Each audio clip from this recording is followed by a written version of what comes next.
Welcome to టీసార్. ఈరోజు మనము ఆర్యులలో మలివేద సంస్కృతి గురించి మాట్లాడుకుందాము.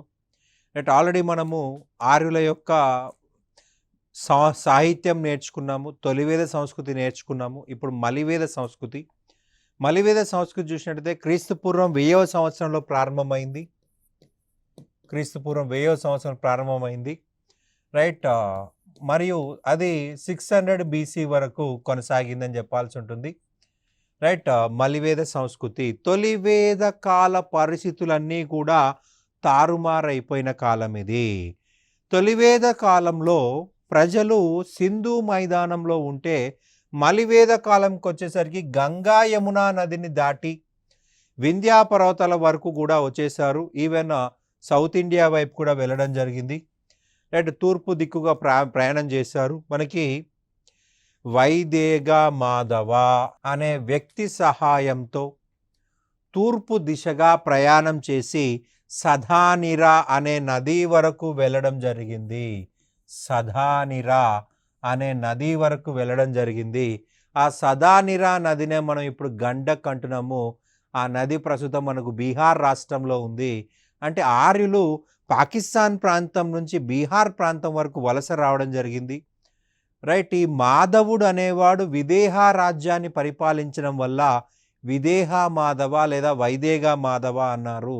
విదేహ మాధవ లేదా మైదేగ మాధవ. రైట్. విదేహ రాజ్యం యొక్క రాజుగా మారిపోయాడు. రైట్. మనం ఎలాగైతే తొలివేద కాలంలో రాజకీయ పరిస్థితులు నేర్చుకున్నామో ఇక్కడ కూడా అలాగే రాజకీయ పరిస్థితులు, సామాజిక పరిస్థితులు, ఆర్థిక పరిస్థితులు, మత పరిస్థితులు నేర్చుకుందాము. ఫస్ట్ మనం రాజకీయ పరిస్థితి గురించి మాట్లాడుకుందాము. మలివేద కాలంలో తెగలంతా కూడా ఇక్కడ తూర్పు ప్రాంతాలకు వలస వెళ్ళడం జరిగింది. రైట్. మలివేద కాలం నాటి నాయకుడు నియంతగా మారి యజ్ఞయాగాదులు చేయడం ద్వారా రైట్ బలవంతుడైపోయాడు. సో ఈ యొక్క రాజుని ఏమని పిలిచారయ్యా అంటే సామ్రాట్ అని పిలవడం జరిగింది. సామ్రాట్ అని పిలిచారనమాట. రాజు పదవి వంశపారపర్యంగా మారిపోయింది. ఒక వ్యక్తి రాజు అయిపోతే అతని తర్వాత అతని కుమారుడు రాజు అవుతాడు.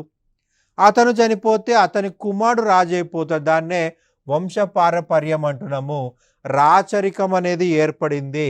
మనకి తొలివేద కాలంలో గణతంత్ర వ్యవస్థ అని చెప్పుకున్నాం. కానీ ఇక్కడికి వచ్చేసరికి రాచరికం ఏర్పడింది. రాజు చనిపోతే రాజు కొడుకు రాజు అవుతాడు. వాడి కొడుకు అట్లా కొన్ని జనరేషన్స్ వరకు కూడా ఈ యొక్క కొనసాగుతూ ఉంది. మరి యొక్క బలవంతుడు వచ్చేసి అతన్ని చంపేసి ఇంకొక కొత్త రాజ్యం స్టార్ట్ చేస్తాడు. దాన్నే వంశం పారపర్యము, హెరిడిటరీ అని చెప్పేసి అంటాము. రాజుకి సహాయంగా తొలివేద కాలం నాటి మంత్రులందరూ ఉన్నారు. పురోహిత ఉన్నాడు, అలాగే సేనాపతి ఉన్నాడు, వ్రజపతి ఉన్నాడు, గ్రామని అందరూ ఉన్నారు. ఇక్కడ ప్రధానంగా చూసినట్లయితే తెగలు ఒక దగ్గరికి వచ్చేసాయండి. రైట్. బలమైన తెగలు ఏర్పాటు చేశాయి. బెస్ట్ ఎగ్జాంపుల్ పురు తెగ. ఈ పురు తెగ అనేది భరత తెగతో విలీనమైపోయి కొత్త తెగ పుట్టింది. ఆ కొత్త తెగ పేరే కురు తెగ. రైట్. మనకి మలివేద కాలంలో అభివృద్ధి చెందిన తెగ కురు జనపదం అని చెప్పాల్సి ఉంటుంది. కురు జనపదము. తొలివేద కాలంలో జనాలకు ప్రాధాన్యత ఉంది. మలివేద కాలంకి వచ్చేసరికి భూమికి ప్రాధాన్యత ఏర్పడింది. పదము, స్థిర నివాసము, జనపదము, తొలి రాజ్యాలు అంటున్నాము. తొలి రాజ్యాలు. రైట్. మొట్టమొదటిసారిగా భారతదేశంలో తొలి రాజ్యాలు మలివేద కాలంలో ఏర్పడ్డాయి. రైట్. ఎప్పుడైతే మలివేద కాలంలో తొలి రాజ్యాలు ఏర్పడ్డాయో రాజు తన పదవిని స్ట్రెంథెన్ చేసుకునే పరిస్థితి చేశాడు. రైట్. రాజుని నియంత్రించే సభల ప్రాధాన్యతను తగ్గించేశాడు. మనకి ప్రధానంగా చూస్తే సభా సమితి తొలివేద కాలంలో రాజుని నియంత్రించేవి. మలివేద కాలంకి వచ్చేసరికి ఆ రెండు ప్రాధాన్యతను కోల్పోయాయి, ప్రాముఖ్యతను కోల్పోయాయి. మనము 4 సభల గురించి చెప్పుకున్నాం. సభా, సమితి, విధాత, గణ. అయితే ఇక్కడ సభా సమితి ఉన్నాయి అంటే ఉన్నాయి, కానీ విధాత గణ కనిపించకుండా పోయాయి అన్నమాట. రైట్. సో ఇక్కడ చూడండి, సభా సమితి అనేది మాత్రమే పేరుకు మాత్రమే ఉన్నాయి, విధాత గణ కనిపించకుండా పోయాయి. ఈ కాలంలో ద్వాదశ రత్నిన్ అనే నూతన అధికారులు వచ్చారు. నూతన అధికారులు 12 మంది. ద్వాదశ అంటే 12 అండి. వాళ్ళ చేతికి ఉంగరాలు పెట్టుకున్నారు. ఉంగరాలకి రత్నాలు పొదిగారు. సో ద్వాదశ రత్నిని అన్నారు. ప్రజల నుండి వసూలు చేసిన పన్నులు బలి, బాగా. బలి అంటే రాజు గౌరవార్థం చెల్లించే స్వచ్ఛందమైన పన్ను. బాగా రైట్. రాజు ప్రజలని కాపాడుతున్నాడు, రాజ్యాన్ని కాపాడుతున్నాడు కాబట్టి అతని భాగం అతనికి ఇవ్వాల్సి ఉంటుంది. అతని భాగం అతనికి ఇవ్వాల్సి ఉంటుంది. బాగా అనే పన్నును వసూలు చేయుటకు బాగదూగా అనే అధికారిని నియమించారు. బాగదూగా అనే అధికారిని నియమించడం జరిగింది. ఉగ్ర లేదా జీవగ్రీవ శాంతి భద్రతల అధికారి. శాంతి భద్రతలను కాపాడాలి. సింపుల్గా చెప్పాలంటే పోలీస్ అని చెప్పాల్సి ఉంటుంది. పోలీస్ అని చెప్పాల్సి ఉంటుంది. రైట్. శాంతి భద్రతలు కాపాడే వ్యక్తి పోలీస్. సో శాంతి భద్రతల అధికారి జీవగ్రీవ, ఉగ్ర. ఈ కాలంలో భూమి కోసం మాత్రమే యుద్ధాలు జరిగేవి. భూమి కోసం మాత్రమే యుద్ధాలు జరిగేవి. రైట్. మనకి తొలి వేద కాలంలో పశువుల కోసం యుద్ధం జరిగిందని చెప్పుకున్నాం, గవిస్తి అని చెప్పుకున్నాం. రైట్. ఈ కాలంకి వచ్చేసరికి భూమి కోసం యుద్ధం జరిగింది. సో రాజుని భూపాల అని కూడా పిలవచ్చు. భూమిని పాలించేవాడు భూపాలుడు. రైట్. భూమిని పాలించేవాడు భూపాలుడు.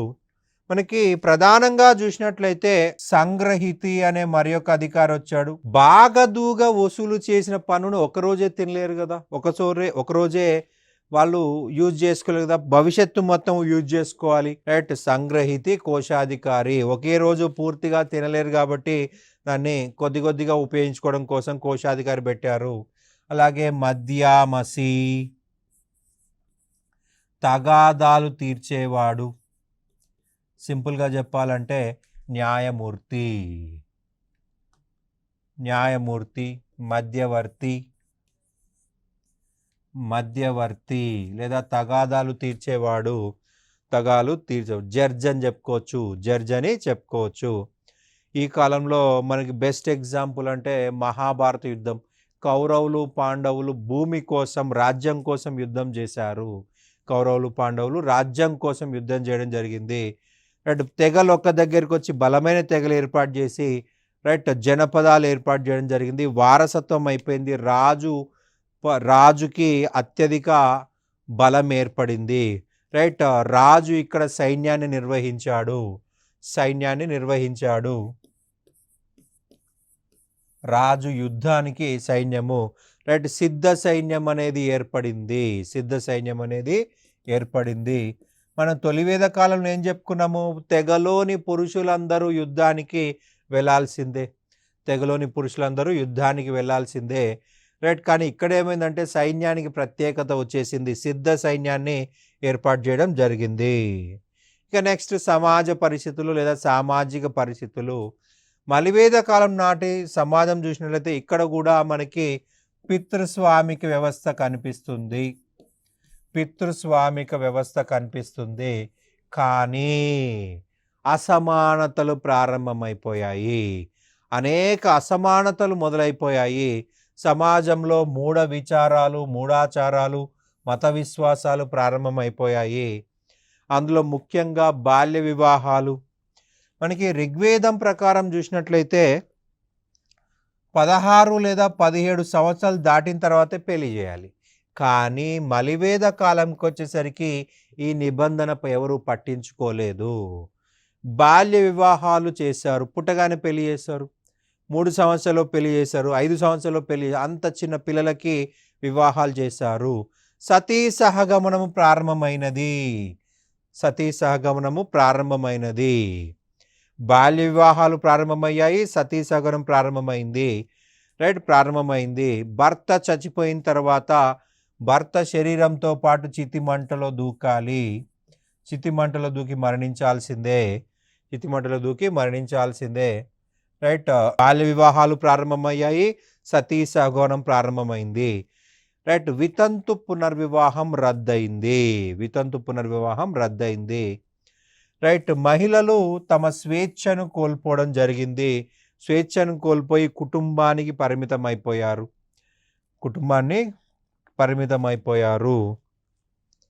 బాల్య వివాహాలు ప్రారంభమయ్యాయి. అలాగే సతీ సహగమనం ప్రారంభమైంది. మనకి ఎగ్జామ్లో ఏమడగవచ్చు అంటే సతీ సహగమనం గురించి చెప్పబడిన మొదటి గ్రంథం ఋగ్వేదము.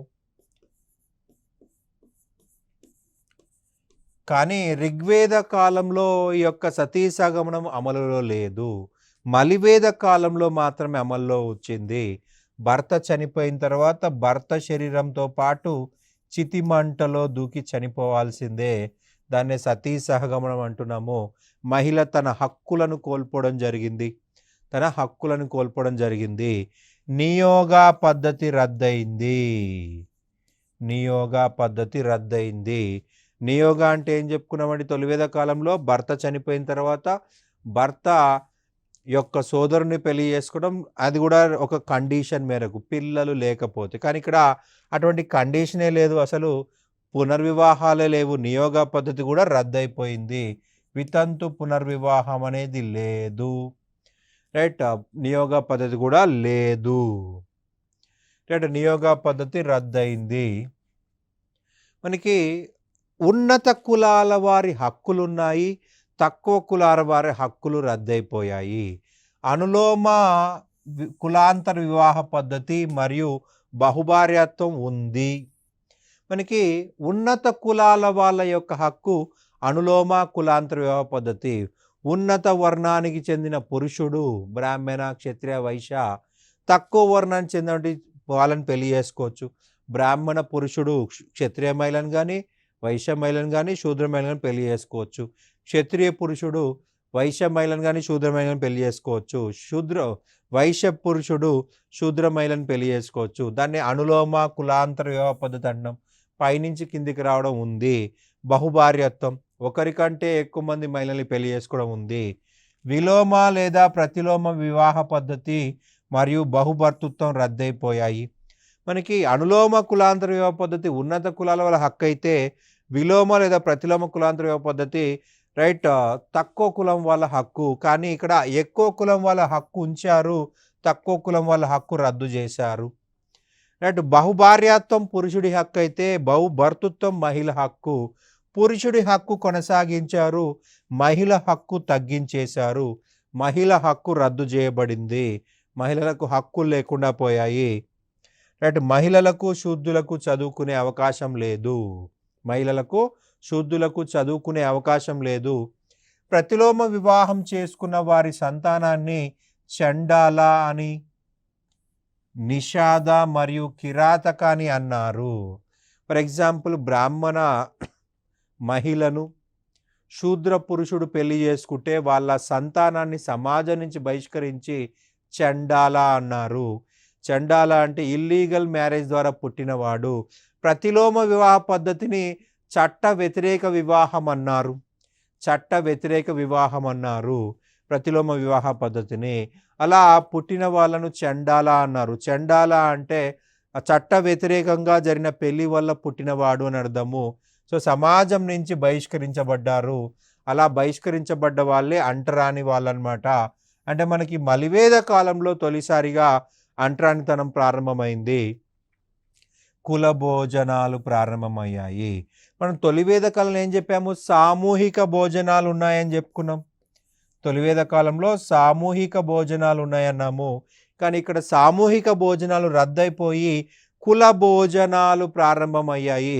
బ్రాహ్మణ్సే భోజనాలు పెట్టుకుంటారు, వేరే వాళ్ళు రానివ్వరు.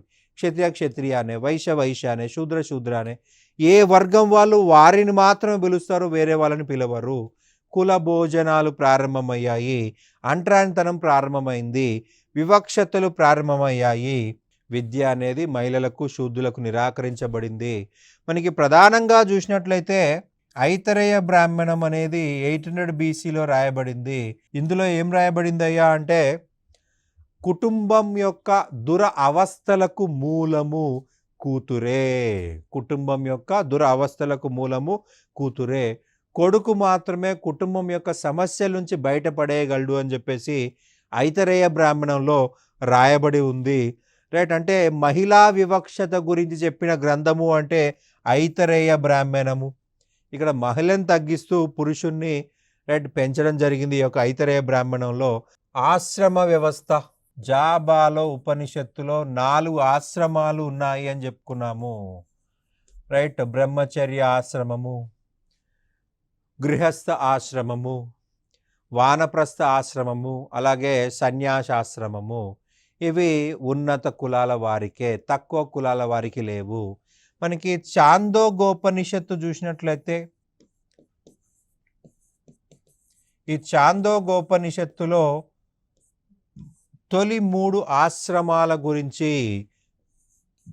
వివరించడం జరిగింది. 3 ఆశ్రమాల గురించి వివరించబడింది. రైట్, మనకి సన్యాసాశ్రమం తప్ప మిగిలినవన్నీ కూడా ఇందులో వివరించబడ్డాయి అన్నమాట. ఇక నెక్స్ట్ ఆర్థిక పరిస్థితులు. ఆర్యులు వైదేగ మాధవ నాయకత్వంలో తూర్పునకు ప్రయాణించారు. సదానిరా నది వరకు వెళ్ళారు. ఆ సదానిరా నదిని ఏమంటున్నాం, గండక్ అని చెప్పేసి పిలుస్తున్నాము. గండక చెప్తున్నాము, గండక్ బీహార్. రైట్, మలివేద కాలం నాటి ప్రజల ముఖ్య వృత్తి వ్యవసాయము. మనం తొలి వేద కాలం ఏం చెప్పుకున్నామండి, మొదటిగా పశుపోషణకు ప్రాధాన్యత ఇచ్చారు, రెండో ప్రాధాన్యత వ్యవసాయానికి ఇచ్చారు. ఇక్కడ మొదటి ప్రాధాన్యత వ్యవసాయానికి ఇచ్చారు, రెండో ప్రాధాన్యత పశుపోషణకి ఇవ్వడం జరిగింది. రైట్, తొలి ప్రాధాన్యత వ్యవసాయానికి ఇవ్వడం జరిగింది అన్నమాట. రైట్, వ్యవసాయంలో భాగంగా ప్రధానంగా వీళ్ళు వ్రీహి అనే వరిని పండించారు. ఆర్యుల కాలంలో, మలివేద కాలంలో ఇనుము ఖననం చేత వ్యవసాయ ఉత్పత్తి పెరిగింది. మనకి ప్రధానంగా చూసినట్లయితే ఇనుము చాలా షార్ప్గా ఉంటుంది. షార్ప్గా ఉండడం వల్ల నాగలికి దాన్ని పెట్టడం వల్ల చాలా లోతుగా దింపి సారాన్ని పైకి తీసుకొచ్చే ప్రయత్నం చేశారు. మనకి కంచు వాడినప్పుడు, రాగి వాడినప్పుడు పైన గుంటలు తీసి వ్యవసాయం చేశారు. అది పెద్దగా సారాన్ని బయటికి తీసేది కాదు. సో పంట పర్ఫెక్ట్గా వచ్చేది కాదు, ఎక్కువ నష్టాలు ఉండేది. ఎప్పుడైతే ఇనుము వాడకం ప్రారంభమైందో మలివేద కాలంలో ఎప్పుడైతే ఇనుము వాడడం స్టార్ట్ అయిందో వ్యవసాయ ఉత్పత్తి పెరిగింది. మనము శతపథ బ్రాహ్మణంలో చెప్పుకున్నాం.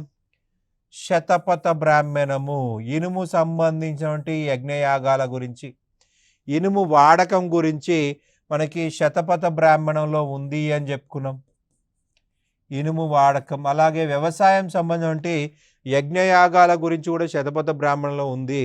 రైట్, ఇనుము మొదట నల్లగా ఉండే ప్రాంతంలో దొరికింది కాబట్టి కృష్ణ ఆయాస్ అన్నారు. కృష్ణ అంటే నలుపు, మొదటగా నల్లగా ఉన్న ప్రాంతంలో దొరికింది కాబట్టి కృష్ణ ఆయాస్ అన్నారు. వ్రీహి అనే వరిని పండించారు ఇనుము సహాయంతో. రైట్, అట్లా అని చెప్పేసి గోధుమ బార్లీ వదిలేదండి, గోధుమ బార్లీ కూడా ఉంది. రైట్, రైస్తో పాటు గోధుమ బార్లీ కూడా ఉంది. రైట్, మనకి కుండల పరిశ్రమ, మనకి వంట వండుకోవాలంటే కుండలు కావాల్సిందే, నీళ్లు సేకరించాలంటే కుండలు కావాలి. సో కుండల పరిశ్రమ కూడా తొలివేద కాలంది కంటిన్యూ అయిపోయింది. రైట్, చేనేత పరిశ్రమ. రైట్, బట్టలు వేసుకోవాల్సిందే, బట్టల పరిశ్రమ ఉంది. రైట్, ఇల్లు కట్టుకోవాల్సిందే, వడ్రంగి పరిశ్రమ, మనకి ఫర్నిచర్ కావచ్చు, విండోస్, డోర్స్. రైట్, అలాగే లోహాలు కరిగించే పరిశ్రమ ఇక్కడ కూడా ఉంది. రైట్, మనకి సువర్ణ నిష్క లేదు. తొలివేద కాలంలో సువర్ణ నిష్కని వాడుకున్నారు అని చెప్పుకున్నాం. ఇక్కడికి వచ్చేసరికి అది లేకుండా పోయింది. వస్తు మార్పిడి విధానం ప్రారంభమైంది. ఒక వస్తువు ఇచ్చి ఇంకో వస్తువు తీసుకునే విధానం ఇక్కడ ప్రారంభమైంది. మనకు ప్రధానంగా చూసినట్లయితే మనకు వస్తు మార్పిడి విధానం అనేది ఇక్కడ ప్రారంభమైంది. ఫర్ ఎగ్జాంపుల్, ఒక వ్యక్తి దగ్గర రైస్ ఉంది, ఇంకో వ్యక్తి దగ్గర మేకలు ఉన్నాయి. ఆ మేకలున్న వ్యక్తికి రైస్ కావాలి. సో అతను ఏం చేస్తాడు, మేకలు ఆ రైస్ ఉన్న వ్యక్తికి ఇచ్చి రైస్ వాళ్ళు తీసుకుంటారు. రైట్, వస్తువు మార్పిడి జరుగుతుంది. సో అదే వ్యాపారము. రైట్, ఈ కాలంలో భూమికి ప్రాధాన్యత ఏర్పడింది. రైట్, భూమి కోసమే యుద్ధాలు జరిగాయి అన్నమాట. ఇంకా ఫైనల్గా మత పరిస్థితులు. మలివేద కాలంలో ప్రజలు త్రిమూర్తులని పూజించడం జరిగింది. మైత్రాయిని సంహిత. రైట్, ఈ మైత్రాయిని సంహితలో తొలిసారిగా త్రిమూర్తుల యొక్క పూజల గురించి వివరించడం జరిగింది. రైట్, మనకి మలివేద కాలంలో ప్రజలు ప్రజాపతి, మహావిష్ణు, మహాశివను పూజించారు. మనకి ప్రజాపతి సృష్టికర్త, సృష్టించేవాడు, రైట్, ప్రజలందరినీ కాపాడేవాడు, సృష్టించేవాడు ప్రజాపతి. రైట్, మనకి ఎలా ఉండాలి, మనిషి ఎలా ఉండాలి, ఎవరెవరికి ఏ లక్షణాలు కావాలి, ఎవరికి మేధస్సు ఇవ్వాలి, ఎవరికి భుజబలం ఇవన్నీ కూడా డిసైడ్ చేసేది ప్రజాపతి. అతన్నే మనం ఇప్పుడు బ్రహ్మ అని చెప్పి చెప్తున్నాము. మహావిష్ణు మానవాళిని కాపాడే దేవత. తొలివేద కాలంలో వరుణ యొక్క లక్షణాలన్నీ కూడా మహావిష్ణువుకు ఆపాదించబడింది. తొలివేద కాలంలో వరుణ వచ్చేసి మానవాళిని కాపాడే దేవుడు. ఈయన మానవాళిని కాపాడే దేవుడు, రైట్, మానవులందరికీ రక్షకుడు మనకి మహావిష్ణు. స్థితికారకుడు, రైట్, మహాశివ చెడుని నాశనం చేసే దేవత, చెడుని విధ్వంసం చేసే దేవత. రైట్, మనకి తొలివేద కాలంలో అసురులని నాశనం చేసేవాడు వరుణ అని చెప్పుకున్నాము. రైట్, అసుర మర్దన అని అతని ఫీచర్స్ ఇక్కడ మహాశివకి ఇవ్వడం జరిగింది. చెడు నాశనం చేస్తాడు. సింపుల్గా చెప్పాలంటే సృష్టించేవాడు ప్రజాపతి, మహావిష్ణు స్థితి కాపాడేవాడు, కాపాడే దేవత, మహాశివ లయ, శివుణ్ణి లయకారకుడు అని చెప్పేసి అంటారు. సృష్టి స్థితి లయ ఈ 3 పదాలతోటి ఒక త్రిమూర్తుల వివరణ అనేది మనకు కనిపిస్తుంది. రైట్, మలివేద కాలం చూసినట్లయితే ఈ ముగ్గురే ప్రధాన దేవతలు. మరి తొలివేద కాలం నాటి 33 దేవతలు ఎట్టిపోయారు? రైట్, సింపుల్ అండి, వాళ్ళు అష్టదిక్పాలకులు అయిపోయారు. అట్లాగే వీళ్ళ కింది స్థాయికి వచ్చేసారు. రైట్, ప్రజాపతి, మహావిష్ణు, మహాశివ యొక్క కింది స్థాయికి వచ్చేసారు. ఈ యొక్క ఇంద్ర, వరుణ, అగ్ని, వాయు, మిత్ర, సోమ, మారుత్స్ ఎక్సెట్రా ఎక్సెట్రా ఎక్సెట్రా వాళ్ళంతా కూడా ఇతని కింది స్థాయికి వచ్చేసారనమాట. ఈ ముగ్గురే ముఖ్యమైన దేవతలు. మలివేద కాలంలో పుషాన్ అనే దేవతను శూద్రులు పూజించారు. శూద్రులు పూజించడం జరిగింది. శూద్రుల దేవత పుషాన్, శూద్రుల యొక్క దేవత, శూద్రులు మాత్రమే పూజించారు. రైట్, ఇక మనకి ఫైనల్గా ఎందుకు పూజలు చేస్తారు, పర్పస్ ఏంటి, ఏ పర్పస్ తోటి పూజలు చేస్తారు? సింపుల్ అండి, విపరీతంగా యజ్ఞయాగాలు చేయబడ్డాయి. యజ్ఞయాగాల్లో జంతుబలి విపరీతంగా జరిగింది. అశ్వమేధ యాగము, రాజసూయ యాగం, ఇట్లా అనేక యజ్ఞయాగాల్లో పశువులని బలిచ్చారు. ఆ పశువులని డబ్బున్నవాడంటే చేస్తాడు, మరి పేదవాని పరిస్థితి. ఫర్ ఎగ్జాంపుల్, ఒక పిల్లోడు పుట్టాడు, ఆ పిల్లవాడికి పేరు పెట్టాలి, సో నామకరణ ఉత్సవం చేయాలి. సో నామకరణ ఉత్సవంలో ఒక పశువుని బలి ఇవ్వాలి. మరి డబ్బున్నోడు బలిస్తాడు, పేదవాని పరిస్థితి ఏంటి? రైట్, మనకి ప్రతి పనికి పెళ్ళి చేయాలి, పశువులు బలి ఇవ్వాలి. చనిపోయాడు, పశువుని బలి ఇవ్వాలి. రైట్, పిల్లోడు పుట్టాడు, అంటే ప్రతి పనికి యజ్ఞయాగమే, ప్రతి పనికి జంతు బలే. విరక్తి చెందారు. మోక్ష సాధన కోసం ఈ యొక్క త్రిమూర్తులని పూజించారు. మోక్ష సాధన కోసం. మోక్షం అంటే ఏం చెప్పుకున్నామండి? మోక్షం అంటే చనిపోయిన తర్వాత జన్మ లేకపోవడమే మోక్షము. చనిపోయిన తర్వాత మళ్ళీ జన్మ లేకపోవడం, జీవితం అంతా దుఃఖమయం అని చెప్పేసి వాళ్ళు భావించారు. ఈ దుఃఖమయ జీవితం నుంచి బయటపడడమే, మళ్ళీ జన్మ లేకపోవడమే మోక్షం అని చెప్పేసి, రైట్, ఈ మోక్ష సాధన కోసం త్రిమూర్తుల్ని పూజించడం జరిగింది. ఇక నెక్స్ట్ చూసినట్లయితే విపరీతంగా యజ్ఞయాగాలు చేశారు. ప్రతి యజ్ఞయాగంలో జంతుబలి ఉంది. ఈ మితిమీరిన హింస వల్ల మోక్షం కోసం పూజలు చేశారు. రైట్, ఆర్య సంస్కృతిని తూర్పు భాగాలకు తీసుకెళ్ళింది వైదేహ మాధవుడు. ఆర్య సంస్కృతిని దక్షిణ దేశాన్ని తీసుకెళ్లేవాడు అగస్త్యుడు. తమిళనాడుకు తీసుకెళ్లిన వ్యక్తి అగస్త్యుడు. రైట్, మనకి ఋగ్వేదంలోని నదుల పేర్లు, రైట్, సింధు, రావి, పరుష్ని, లేదా దాన్ని ఐరావతి అని కూడా అన్నారు. చీనాబ్, అసికిని, జీలం, వితస్తా, బియాస్, విపాసా, సట్లెజ్, సతుద్రి, సరస్వతి, నదీమాత. నదులకే తల్లి వంటిది సరస్వతి, నదులకే తల్లి వంటిది సరస్వతి, నదీమాత. రైట్, ఇక ఫైనల్గా అథర్వణ వేదంలో చెప్పబడ్డటువంటి 8 రకాల వివాహాల గురించి మనము గుర్తుపెట్టుకోవాలి. మనకు గతంలో క్వశ్చన్స్ అడగడం జరిగింది. బ్రహ్మ వివాహము, ఒకే సమూహంలోని పెద్దల అంగీకారంతో లాంఛనంగా జరిగే వివాహము. మనకి బ్రాహ్మణ్స్ అయితే బ్రాహ్మణ్స్, ఇది యాక్చువల్గా బ్రాహ్మణ్స్ కోసమే. బ్రాహ్మణ వర్గంలోని ప్రజలు ఇక్కడ వధువు వరుడు ఇద్దరు కూడా పెద్దల అంగీకారంతో జరిగే వివాహమే బ్రహ్మ వివాహం, దైవ వివాహం. పూజ చేసిన బ్రాహ్మణుడికి దక్షిణగా ఆ యజ్ఞం చేపించుకున్నటువంటి వ్యక్తి తన కూతురునిచ్చి వివాహం చేయటము, రైట్, దక్షిణ ప్లేస్లో తన కూతురునిచ్చి పెళ్లి చేస్తాడు, దాన్నే దైవ వివాహము.